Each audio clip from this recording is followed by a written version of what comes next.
Hello dear students, आज की video में हम अर्थमेटिक के कुछ एक्सपेक्टेड क्वेश्चंस हैं वो हम डिस्कस करेंगे। शुरू करते हैं वीडियो को। बिना स्किप के पूरी वीडियो देखें, आप जरूर कुछ ना कुछ नया सीखेंगे। हमेशा की तरह इंग्लिश में क्वेश्चन होगा, हिंदी में मैं उसको बताऊंगा। बोला गया है क्वेश्चन में, न्यूमरेटर है किसी फ्रैक्शन का वो 45% घट जाता है और डिनोमिनेटर यानी हर है वो 20% बढ़ जाता है। तो ये बताना है कि ओरिजिनल फ्रैक्शन क्या रही होगी। देखिए 45% का मतलब क्या होता है, 9/20 होता है। उसके बाद 20% का मतलब क्या होता है, 1/5। न्यूमरेटर 45% यानी अंश को 45% तक डिक्रीज़ किया गया है। 20 में से 9 अगर घट गया तो बचा कितना, 11/20 बचा है। ये न्यूमरेटर था। डिनोमिनेटर यानी हर की बात करते हैं तो वो 20% बढ़ा है, यानी कोई चीज़ 5 थी उस पर 1 बढ़ के 6 हो गई है, 6 हो गई 5 पर बढ़कर। ये फ्रैक्शन एक्स एक्सेस को ले लेते हैं वरना कंफ्यूज हो जाएंगे। ये हो जाता है 121/120 हो जाता है फ्रैक्शन जो कि दिया था। तो इसका मल्टीप्लाई इसके साथ और इसका मल्टीप्लाई इसके साथ, यानी कि 55x, ये बाई होगा, एक्स नहीं होगा, ध्यान रखना। 55x divide by 20/6 equals to 121/120 बनेगा। ये पूरा का पूरा कट गया इससे। इसको 11 से डिवाइड करेंगे 5 बार जाएगा, ये 11 से जाएगा 11 बार। तो फाइनली क्या आया निकल कर, x/22 इक्वल्स टू 11/5। यही हमारा आंसर है। जो ओरिजिनल फ्रैक्शन था वो 11/5 था। नेक्स्ट क्वेश्चन करते हैं हम। रवि और अंकित की सैलरी है जो कि 5:7 के अनुपात में दी गई है। दोनों की सैलरी अलग अलग 6-6 हज़ार रुपये बढ़ा दी गई है। तो नया रेशियो बन जाता है सैलरी का 11:5। तो हमें बताना है कि सम क्या था दोनों की सैलरी का। कैसे करेंगे इसको, देखिए। पहले सैलरी का अनुपात था 5:7, बाद में यही अनुपात हो गया 11:15। अब कहा गया है कि दोनों की सेम सैलरी बढ़ रही है, 6-6 हज़ार बराबर बढ़ रही है। इसका मतलब है ये डिफरेंस हम इक्वल कर लेते हैं। तो यहाँ पर 4 का अंतर है, यहाँ पर 2 का अंतर है। इसका मतलब यहाँ हम 2 का अंतर कर लें तो बराबर हो जाएगा। तो ये नया रेशियो क्या बन जाएगा, 10/14 ये बन गया। अब देखिए कितने का अंतर दिख रहा है, 1 का। इस 1 का अंतर ही 6,000 के बराबर है। तो सम कितना था स्टार्टिंग में, 14 + 10 यानी कि 24, जो कि 6,000 से मल्टीप्लाई हो जाएगा। ये बनेगा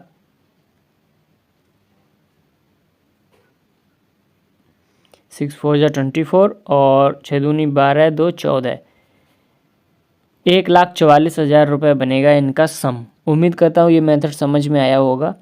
ये सबसे शॉर्ट मेथड है। इसके अलावा भी एक मेथड है लेकिन ज़्यादा मेथड हम नहीं समझेंगे यहाँ पर। क्रॉस प्रोडक्ट मेथड भी है इसका। चलिए आगे बढ़ते हैं नेक्स्ट क्वेश्चन पे। यहाँ देखिए क्या बोला गया है, कोई रेक्टेंगुलर यानी आयताकार गार्डन है जिसकी लंबाई और चौड़ाई का अनुपात 2:3 है। मयंक साइकिल चला रहा है और पूरा चक्कर लगा रहा है 6 किलोमीटर/घंटे की रफ्तार से 10 मिनट में राउंड लगा रहा है। तो हमें बताना है एरिया क्या है उस गार्डन का, यानी कि हमें रेक्टेंगल का एरिया चाहिए, L/V चाहिए। कैसे करेंगे, स्पीड क्या है उसकी, 60 मिनट यानी 1 घंटा। 60 मिनट में कितना चलता है, 6 किलोमीटर चल रहा है। 6 किलोमीटर का मतलब क्या है, 6,000 मीटर चल रहा है। ठीक है, यहाँ से हम 6 से डिवाइड कर लेते हैं तो 10 मिनट में कितना चल लेगा, 1,000 मीटर चलेगा। ये क्या निकल के आया है, वो कैसे चल रहा है, वो बाउंड्री चल रहा है। इसका मतलब है पेरीमीटर, परिधि को कवर कर रहा है। ये 1,000 मीटर आई है, ये परिधि ही आ गई है। ये क्या होता है परिधि, twice of L plus B, ये होती है परिधि। और यहाँ पर क्या दिया गया है, लंबाई और चौड़ाई का रेशियो दिया गया है 2 और 3, यानी कि 2 और 3 5x, 5 दूनी 10। यहाँ से x की वैल्यू आ गई है 100। अगर x की वैल्यू 100 आ गई है तो एरिया बताना है। एरिया क्या है, 2x इंटू 3x, 3 दूनी 6, और x का स्क्वायर हो जाएगा, ये आएगा 60,000 मीटर स्क्वायर। इस तरीके से इसको करेंगे। ये सबसे शॉर्ट मेथड है, इससे शॉर्ट मेथड नहीं है। आगे बढ़ते हैं नेक्स्ट क्वेश्चन पर। इस क्वेश्चन को करते हैं, देखिए क्वांटिटी बेस्ड है, प्रीलिम्स में ऐसी ही आएंगी। एक क्वांटिटी बेस्ड, एक बॉक्स है जिसमें अलग अलग रंग के पेन हैं, टोटल 50 पेन हैं, 10% ब्लू पेन नीले पेन हैं, 20% लाल पेन हैं और बचे हुए हरे पेन हैं। तो हरे पेन कितने हैं ये बताना है आपको। कोई भी संख्या अपने आप में 100% होती है, जिसकी वैल्यू हमें दी है 50, टोटल 50 पेन है ना, ओके। और बोला गया है 10 पेन नीले हैं, 20 पेन लाल हैं, 10 और 20 मिलके कितने हो गए 30, यानी कि जो 70% रह गए वो हमारे ग्रीन पेन हैं। तो हमें टोटल 50 का 70% निकालना है, जो कि होता है 35, यानी कि जो ग्रीन पेन है वो 35 हैं। तो क्वांटिटी जो 1 है वो बड़ी आई है क्वांटिटी 2 से, क्योंकि 2 में 30 दिया है। ये इसका आंसर है। ऐसे ही इसको करना है, ये तो ओरल कर सकते थे आप। आगे बढ़ते हैं। ये भी क्वांटिटी बेस्ड है। इसमें क्या बोला गया है, प्रेजेंट एज ई और एफ की 44 साल हो रहा है, उनका सम उम्र का। ई और एफ प्रेजेंट में कितना हो रहा है योग इनका 44, 6 साल पहले की बात करी गई है, जो कि रेशियो 5 और 3 था 6 साल पहले। अगर 6 साल पहले इतना था तो प्रेजेंट में कितना हो जाएगा, ई का हो जाएगा 5x प्लस 6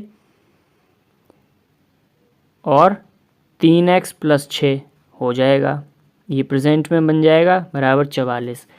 यहाँ से 5 3 8x, 8x बराबर आएगा 6 6 12, उधर माइनस होगा जाके 32, x की वैल्यू आ जाएगी यहाँ से 4। तो हमसे f की पूछी है, f की पूछी है, f है 3x जिसको हमने माना, यानी कि 4 इंटू 3 बराबर 12 साल। ये 12 साल का था f। ये आंसर गलत है, 12 साल नहीं होगा। आप में से अगर किसी ने पकड़ लिया हो तो बहुत अच्छी बात है। देखिए प्रेजेंट हमने क्या बनाई थी, +6 करके बनाई थी। ये रेशियो तो 6 साल पहले का है, इसका मतलब है f की जो एज थी वो 3x प्लस 6 है प्रेजेंट एज। ये बनेगी 3 इंटू 4 प्लस 6, यानी कि 18 साल। तो प्रेजेंट एज कितनी है f की, 18 साल। ये है इसका आंसर। ध्यान रखना है, मैक्सिमम बच्चों ने गलती की होगी, 12 लगाया होगा। आगे बढ़ते हैं, इस क्वेश्चन को करते हैं। कोई आदमी दोगुना टाइम ले रहा है धारा के विपरीत जाने में, धारा की प्रवाह में जाने के तुलना में। अगर नाव की चाल दोगुनी कर दी जाती है तो रेशियो बताना है अपस्ट्रीम डाउनस्ट्रीम, यानी कि धारा के विपरीत और धारा के अनुकूल, इनका रेशियो बताना है। Upstream ratio downstream. और रेशियो बताना किसका है, टाइम का रेशियो बताना है। तो जब डिस्टेंस सेम होती है तो स्पीड और टाइम का इन्वर्स रेशियो होता है, ये बात आपको पता होगी। तो D बराबर ST, ये फॉर्मूला यहाँ लगाते हैं, क्योंकि D बराबर है तो S1 D1 बराबर हो जाएगा S2 D2, ये फॉर्मूला लगाना है। क्या बोला गया है कि डाउन स्ट्रीम में जो टाइम लग रहा है वो दोगुना टाइम लग रहा है अप स्ट्रीम में जाने का टाइम से। यहाँ से हम x और y में रिलेशन निकालेंगे।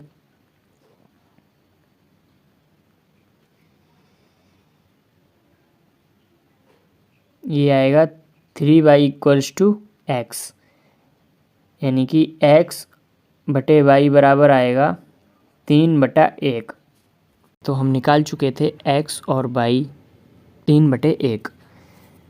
यहाँ पर बोला गया है बोट की स्पीड को अगर हम डबल कर देते हैं, यानी कि इसको 6 कर दिया, इसको 1 ही रहने दिया, तो अब क्या होता है, तो x + y क्या बन जाएगा, ये बन जाएगा 7, x - y क्या बन जाएगा, ये बन जाएगा 5। ये होता है डाउन स्ट्रीम यानी कि धारा की दिशा में, ये होता है धारा के विपरीत अप स्ट्रीम। तो पूछा गया है हमसे up stream ratio down stream. तो स्पीड का रेशियो क्या आया है, 5:7 रहा है। टाइम का निकालना है तो ये उल्टा हो जाएगा, क्योंकि डिस्टेंस यहाँ पर सेम है जो हिडन है, आपको पहचाननी है। तो टाइम का रेशियो हो जाएगा 7:5। यही इसका आंसर है। इस क्वेश्चन को आप दोबारा भी देख लें, जिसको भी समझ में नहीं आया हो। हम आगे बढ़ते हैं। नेक्स्ट क्वेश्चन है आपके सामने। इसमें बोला गया है ए और बी की जो मंथली सैलरी है, मंथली इनकम है, उसका एवरेज 72 रुपये। बी और सी का एवरेज है 82-50। इसी तरीके से ए और सी का एवरेज है 80-50। हमें ए की मंथली इनकम बतानी है। कैसे करेंगे इसको, देखिए ए + बी दिया हुआ है, वैसे तो एवरेज दिया है, लेकिन 2 से मल्टीप्लाई कर देते हैं तो वो सम बन जाता है, ये बनेगा 72-72। इसी तरीके से बी और सी का सम कितना आ जाएगा, ये आ जाएगा 82-50। इसी तरीके से सी और ए का सम निकालेंगे तो कितना आएगा, ये आएगा 2 × 80-50। इनको हम ऐड कर देते हैं तो ये बनेगा, हर चीज़ 2 बार आएगी, ए बी और सी। तो a + b + c बराबर हो जाएगा, यहाँ से 2 कॉमन आया, बाकी सबको हम ऐड करते हैं तो ये आएगा 23,572। ये आएगा। हमें निकालना ए का है, इसका मतलब b + c हमें रखना पड़ेगा, 2 से ये 2 कट जाएगा। b + c ये रही वैल्यू, तो a + b + c हो जाएगा 82-50 का डबल करेंगे तो ये होगा 16,500, बराबर में रहेगा 23,572। यहाँ से a की वैल्यू कितनी आएगी, 23,572 में से 16,500 को अगर आप माइनस करते हैं तो a की वैल्यू आ जाएगी 2707, 7,772 रुपये। ये a की सैलरी आएगी। उम्मीद करता हूँ समझ गए होंगे आप। नेक्स्ट एंड लास्ट क्वेश्चन है आज का। इसमें कहा गया है एम कोई काम करता है 25 दिन लेता है, एन उसी काम को करता है 40 दिन लेता है। अगर एम और एन पी की सहायता लेते हैं तो 200/17 दिन में काम कर लेते हैं। अगर एम और एन की जो रुपए मिले हैं उसका अंतर 600 है तो पी को कितने रुपए मिले थे ये बताना है। सॉल्व करते हैं इसको। एम के बारे में क्या बोला है, 25 दिन लेता है। एन के बारे में क्या बोला है, 40 दिन लेता है। एम + एन + पी के साथ अगर काम करता है तो 200/17 दिन लेता है। यहाँ से एलसीएम आ गया 200, तो एम की एफिशिएंसी कितनी बनेगी, 25 8 जा 200 होते हैं। एन की एफिशिएंसी बनेगी 5। एम + एन + पी की एफिशिएंसी कितनी बनेगी, ये बनेगी 17। यहाँ से देखिए पी की एफिशिएंसी कितनी आएगी, 8 और 5 13 हो गया। ये 13 को 17 में से माइनस करेंगे, ये आएगा 4। पी की एफिशिएंसी आई 4। अब देखिए जो ये रेशियो है इसी में रुपए बटेंगे। इनका अंतर कितना है, 3, एम और एन का। यहाँ एम और एन का अंतर रुपए में कितना है, 600 का। 300 की वैल्यू हुई, 3 की वैल्यू ही 600 है, यानी कि 1 की वैल्यू आ जाएगी 200।